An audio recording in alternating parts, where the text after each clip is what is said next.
Hello everybody. Today I'm going to be reviewing Shame. This film came out in 2011 and it was directed by Steve McQueen. And no, not the badass action star from the 60s and 70s. He's dead, obviously. This is a different Steve McQueen entirely. This was actually only his second feature-length film up to this point. And I actually think that he's a really talented director. I think he's able to convey realness through a very modern quality that's based on minimalism. But he's also known for just very enigmatic, very long takes and very haunting imagery. He's worked with Michael Fassbender 3 times. This was their second collaboration after the first film, Hunger. I do think Michael Fassbender is a perfect muse for Steve McQueen because he just embodies his style very well because of his face. It's just naturally compelling. He just looks like a movie star. It's very dramatic, and you can tell that there's a lot kind of going on underneath him. I think there's a lot of darkness and anger and definitely some relentlessness, but it's unpredictable. You never know what he's going to do, and that's very intimidating. He's very intense. He reminds me a lot of like a young Marlon Brando. And y'all know that I love me some Michael Fassbender, but just because I really respect the director and I respect the star of the film does not mean that I like the movie. I really don't like this movie. I mean, this is one of those movies that it gets to me. And it gets to me for all of the wrong reasons. It just leaves a bad taste in my mouth. I mean, of course, the movie has to do with a sort of sex addiction. Brandon, the character, has a lot of one-night stands through the film, obviously. And that's just what the entire film feels like to me. It just feels like a really bad, destructive one-night stand that you had when you were really depressed one night. Just with some dumbass you met at a club where lots of drugs were involved, and then you wake up just feeling kind of gross and like you gained nothing but negativity from the experience. That's what this movie's like. While I watch the film, I just have this image of tree branches just scattered all over the place with no trunk, no tree trunk to hold any of them together. And it perplexes me because, as I said, Steve McQueen's a very talented guy. And he's exhibiting behavior here that is just, to me, the thing that I loathe the most in filmmakers such as this. It's that whole thing of thinking you can give meaning to something by dressing it up, by putting like lipstick on a pig, for example, if that's not too harsh. But I don't care. If the story and the ideas and the characters are underdeveloped and everything is so skeletal with no point to draw from any of it, then ultimately I gain absolutely nothing from it. So we have Brandon here, the main character, who's like this wealthy guy who lives in New York, and he owns one of those kind of bachelor, modern, sleek, expensive apartments that have just about as much personality as he does. Brandon likes to stare lustfully at girls on subways, and he likes to listen to Glenn Gould.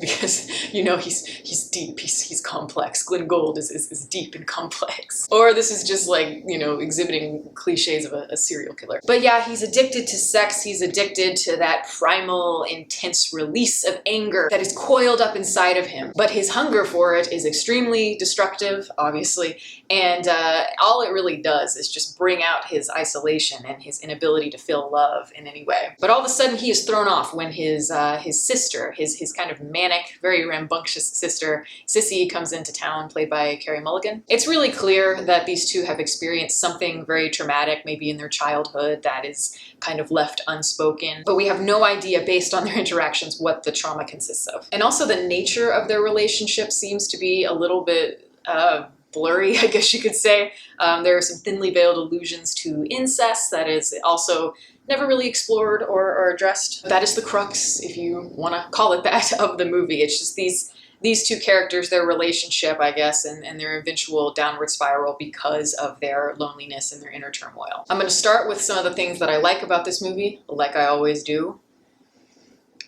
I'm sure there are some.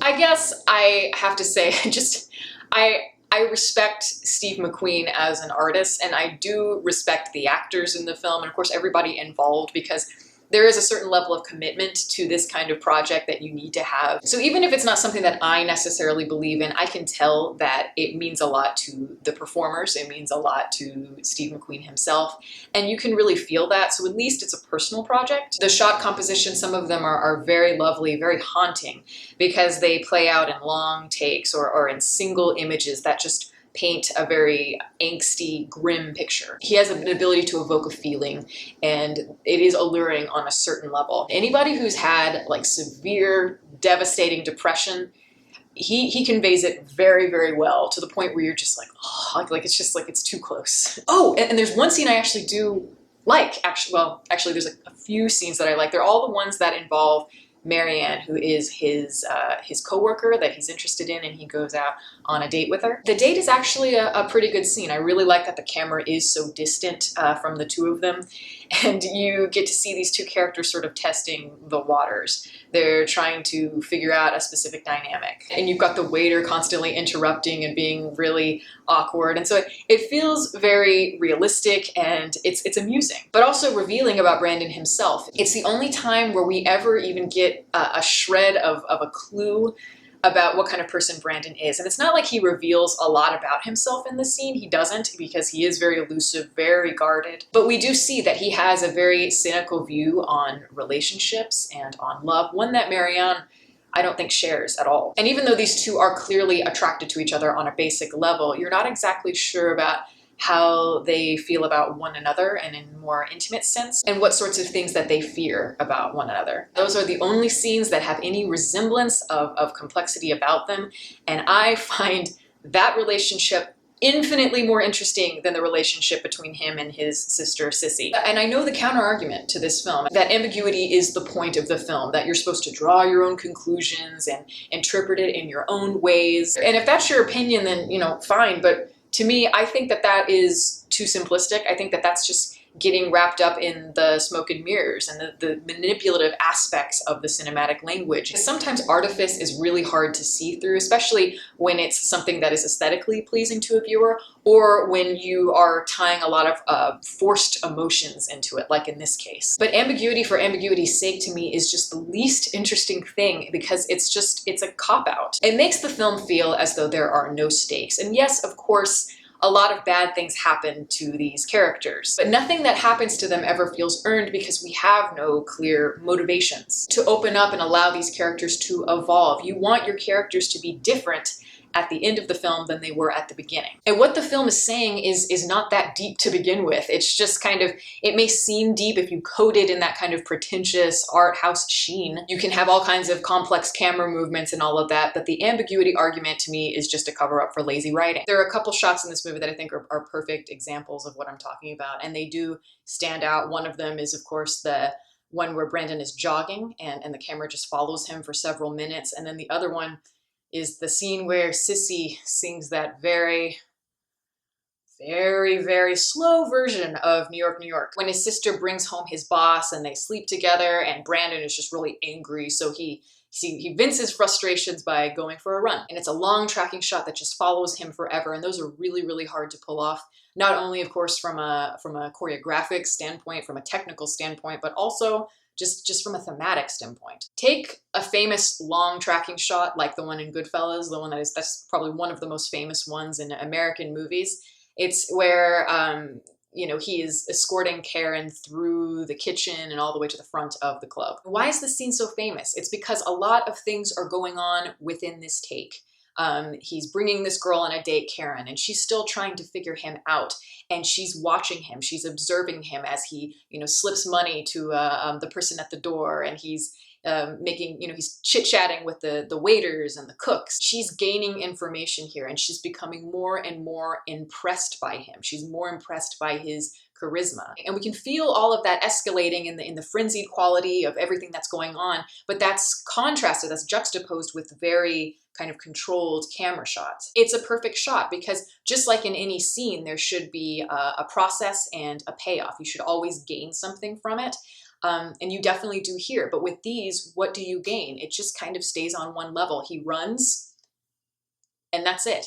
There's no payoff. And that New York, New York scene where it's a close-up of her singing, it is so insufferable. As I was watching it this last time, I could just feel my eye twitching. It was very difficult to endure. She sings a song, and then it cuts to her brother being kind of moved by it. That's it. There's nothing to it. And not only is that scene insufferable, but just the relationship is insufferable. I kept asking questions. I had no idea what was going on, and I felt so disoriented emotionally because, you know, as their relationship progresses or whatever, he gets mad at her for stuff. It leads him to this third act where he goes on this very kind of toxic sex binge where he walks down dark alleys brooding with a hoodie doing his best Eminem impression. He goes to like a gay sex club where he gets blown by a dude.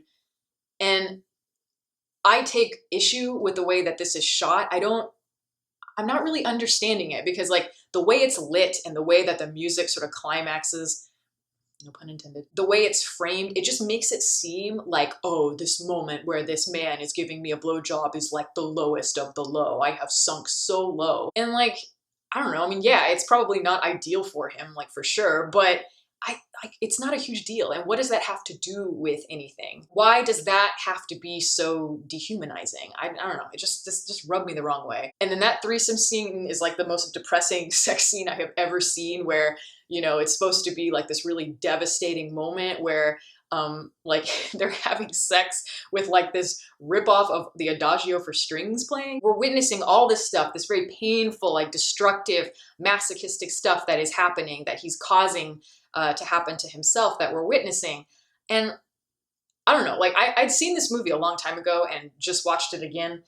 And I had the weirdest reaction to it. Like at times I naturally felt depressed because like this movie is just, it's really devastating.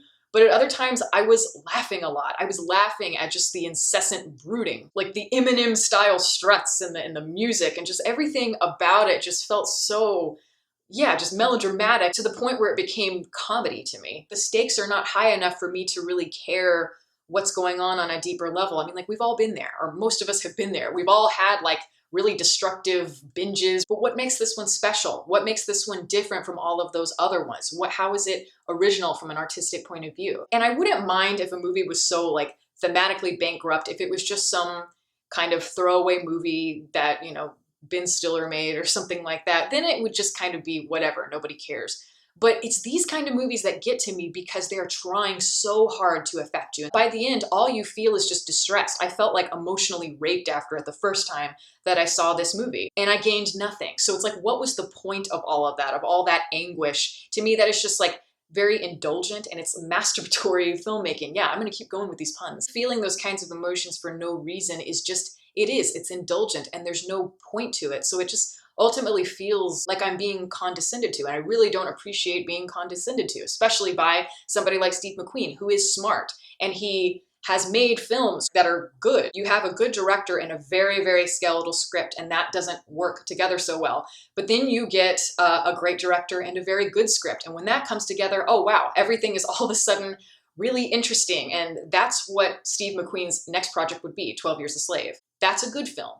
That to me is everything that Shame is not. So I'm glad for that. I'm glad that he improved upon this movie. I would not recommend this movie to anybody. I really wouldn't. Like, why would you put yourself through this? Unless you're one of those people that is really masochistic and you want to have a lot of pain evoked and a lot of trauma from your past, then go for it. But that is not for me unless it's for a purpose. And that is my review. Thank you all for listening. All my social media information is below. You can watch more videos here and you can subscribe if you like. Catch you next time.